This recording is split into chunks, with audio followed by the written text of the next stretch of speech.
औरत ने अपने आदमी के कपड़े उठाए और उसकी पैंट में फंसी लाल सिग्नल गन निकाल ली। वह आसमान की तरफ फायर करने ही वाली थी कि तभी आदमी नींद में ही उसे रोकने की कोशिश करता है, लेकिन बैलेंस बिगड़ने की वजह से सिग्नल गलत दिशा में चला जाता है और पास के पेड़ की टहनी पर जा लगता है। औरत हैरान होकर यह सब देखती रह जाती है, क्योंकि गन में सिर्फ एक ही गोली थी, यानी उनकी मदद मांगने का आखिरी मौका भी खत्म हो गया। जब आदमी को होश आता है तो वह जमीन पर पड़ी खाली सिग्नल गन उठाकर सब समझ जाता है। वह उसे डांटने ही वाला होता है, तभी औरत उल्टा उससे पूछती है कि उसने उसे गिराया क्यों। वह कहती है, तुमने मुझे गिरा दिया, मैं सिग्नल देने की कोशिश कर रही थी। आदमी जवाब देता है, कौन सा सिग्नल? अगले ही पल औरत आसमान की तरफ देखती है, लेकिन आदमी हैरान रह जाता है। वह गुस्से में ऊपर उड़ते हुए हवाई जहाज की तरफ इशारा करते हुए कहता है कि वह एक यात्री विमान था जो जमीन से बहुत ऊंचाई पर लगभग 600 की रफ्तार से उड़ रहा था। इतनी ऊंचाई पर तो बड़े धमाके भी साफ दिखाई नहीं देते, फिर एक छोटी सी सिग्नल फ्लेयर कैसे दिखती? अब जो हो चुका था उसे बदला नहीं जा सकता था। दोनों ने तय किया कि उन्हें किसी ऊंची और खुली जगह पर जाना होगा, ताकि अगर कोई बचाव विमान गुजरे तो वे दिखाई दे सके। काफी मेहनत के बाद जब वे पहाड़ की चोटी पर पहुंचे तो औरत सामने का दृश्य देखकर चौंक गई।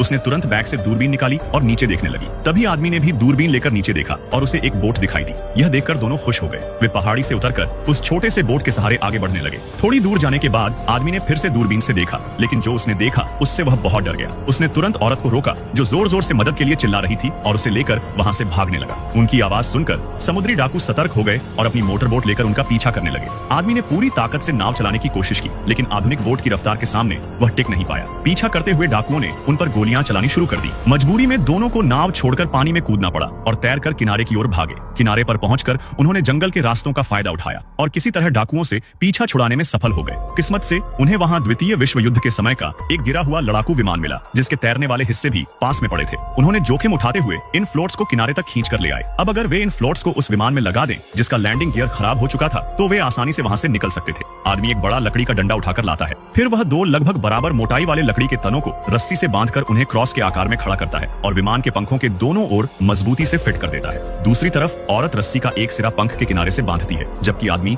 दूसरी तरफ से एक खास तरह के कसने वाले औजार से रस्सी को धीरे धीरे कसना शुरू करता है। जैसे जैसे वह ताकत लगाता है, झुका हुआ विमान धीरे धीरे सीधा होने लगता है। यह देखकर औरत भी उत्साहित हो जाती है और अपनी पूरी ताकत लगाकर विमान को सहारा देकर सीधा करने में मदद करती है। जब विमान ठीक से खड़ा हो जाता है तो दोनों अगले ही पल आगे की तैयारी में जुट जाते हैं। जब उन्होंने काफी मात्रा में बांस के टुकड़े इकट्ठा कर लिए तो आदमी ने आगे की तैयारी शुरू की। इसके बाद दोनों ने मिलकर एक लोहे का खोखला तैरने वाला ड्रम उठाकर पहले से खोदे गए गड्ढे में फिट कर दिया। फिर तुरंत विमान को पकड़कर रखी रस्सियों को खोल दिया। जैसे ही रस्सियां खुली, विमान का लैंडिंग गियर ठीक उसी गड्ढे में रखे फ्लोट पर आकर टिक गया। अब आदमी ने विमान के दरवाजे के दोनों तरफ छेद किए और पहले से तैयार बांस के पाइपों को उन छेदों से आर पार डाल दिया। इस तरह दोनों की मेहनत से टूटा हुआ विमान फिर से ठीक होने लगा और अपनी पुरानी ताकत वापस पाने लगा। इतना ही नहीं, उन्होंने उसमें एक नई खासियत भी जोड़ दी। अब वह पानी पर भी आसानी से चल सकता था। अब वह फिर से घर जाने के लिए तैयार था।